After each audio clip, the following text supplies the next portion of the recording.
America में रह रहे ग्रीन कार्ड होल्डर्स और स्टूडेंट्स, आपके लिए एक खबर बहुत जरूरी है।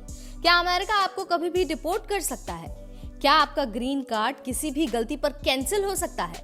और क्या स्टूडेंट वीजा होल्डर्स को जरा सी चूक पर अमेरिका से बाहर निकाला जा सकता है? अभी हाल ही में महमूद खलील नाम के एक व्यक्ति को गिरफ्तार किया गया और कहा गया कि उसका ग्रीन कार्ड रद्द कर दिया जाएगा। ये मामला सिर्फ एक व्यक्ति का नहीं है, बल्कि हर उस व्यक्ति के लिए खतरे की घंटी है जो अमेरिका में स्टूडेंट वीजा यानी F1 वीजा या फिर ग्रीन कार्ड लेकर रह रहे हैं। सो इस वीडियो में आपको पूरी सच्चाई पता चलेगा कि किन हालातों में ग्रीन कार्ड होल्डर्स को डिपोर्ट किया जा सकता है, और साथ ही इसके बारे में भी आपको डिटेल मिलेगी कि स्टूडेंट्स के लिए अमेरिका के सबसे सख्त नियम कौन से हैं। कुछ दिन पहले कोलंबिया यूनिवर्सिटी में गाजा में हो रही घटनाओं के खिलाफ एक प्रदर्शन हुआ। इसे महमूद खलील नाम का व्यक्ति लीड कर रहा था। इमिग्रेशन एंड कस्टम इन्फोर्समेंट यानी कि ICE के एजेंट्स ने उस व्यक्ति को गिरफ्तार किया। जब उन्हें पता चला कि वो ग्रीन कार्ड होल्डर है, ना कि स्टूडेंट वीजा पर है, तो ICE ने कहा कि हम इसका ग्रीन कार्ड रद्द करके इसे डिपोर्ट करेंगे।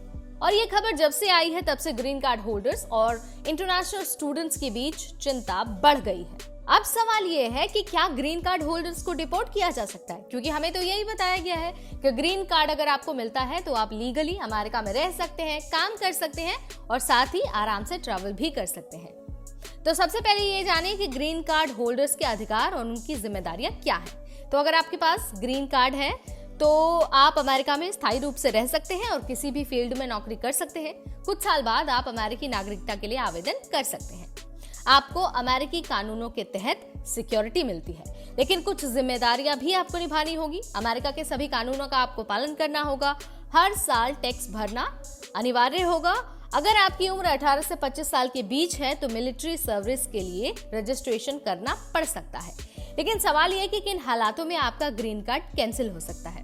देखिए, कुछ परिस्थितियों में अगर आपने कोई गंभीर गलती की है तो अमेरिकी सरकार आपका ग्रीन कार्ड रद्द करके आपको देश से निकाल सकती है। तो देखिए, अगर आपने मर्डर किया है, आप ड्रग तस्करी में फंसे हैं, फ्रॉड या फिर आतंकवाद से जुड़े अगर आप पर आरोप हैं, तो आपको डिपोर्ट किया जा सकता है, ग्रीन कार्ड रद्द किया जा सकता है।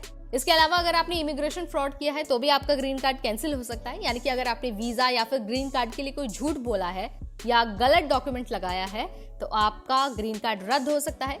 इसके अलावा अगर अमेरिकी सरकार को लगता है कि आप अमेरिका की सिक्योरिटी में एक थ्रेट हैं, यानी कि उसकी सिक्योरिटी के लिए अगर खतरा है, तो भी आपका ग्रीन कार्ड कैंसिल हो सकता है। इसके अलावा अगर आप लंबे समय तक बाहर रहते हैं अमेरिका से, तो भी हो सकता है कि आपका ग्रीन कार्ड रद्द किया जाए। लेकिन राहत की बात यह है कि ग्रीन कार्ड होल्डर्स को इमिग्रेशन कोर्ट में अपनी बात रखने और डिपोर्टेशन के खिलाफ अपील करने का मौका मिलता है। अब बारी आती है स्टूडेंट्स की, क्योंकि सवाल तो ये भी उठ रहा है कि क्या स्टूडेंट्स को भी डिपोर्ट किया जा सकता है। देखिए, अगर आप F1 वीजा, M1 वीजा या फिर J1 स्टूडेंट वीजा पर अमेरिका में हैं, तो आपको बहुत सख्त नियमों का पालन करना होगा। वीजा के शर्तों का अगर आप उल्लंघन करते हैं, जैसे कि अगर आप पढ़ाई छोड़ के बिना परमिशन के नौकरी करते हैं या फिर वीजा खत्म होने के बाद भी अमेरिका में रुकते हैं, तो आपका स्टूडेंट वीजा कैंसिल किया जा सकता है और आपको कर दिया जा सकता है डिपोर्ट। इसके अलावा अगर आप किसी ऐसे गतिविधि का हिस्सा बनते हैं, ऐसे किसी प्रोग्राम में हिस्सा लेते हैं या फिर प्रोटेस्ट में हिस्सा लेते हैं जिससे अमेरिकी सरकार को ये लगता है कि भाई ये तो हमारे देश के लिए खतरा है, तो भी इस स्थिति में आपका स्टूडेंट वीजा कैंसिल किया जा सकता है। तो यहाँ पर मैंने बहुत आसान भाषा में आपको समझा दिया है कि भाई स्टूडेंट वीजा और ग्रीन कार्ड किन स्थितियों में रद्द हो सकता है। इसके अलावा आपको किसी स्थिति में नहीं हटाया जाएगा, किसी स्थिति में आपका कार्ड रद्द नहीं होने वाला है। वीडियो अगर पसंद आया है तो इसे लाइक और शेयर करना बिल्कुल न भूलें। ऐसे अपडेट्स के लिए stay tuned to NBT take care.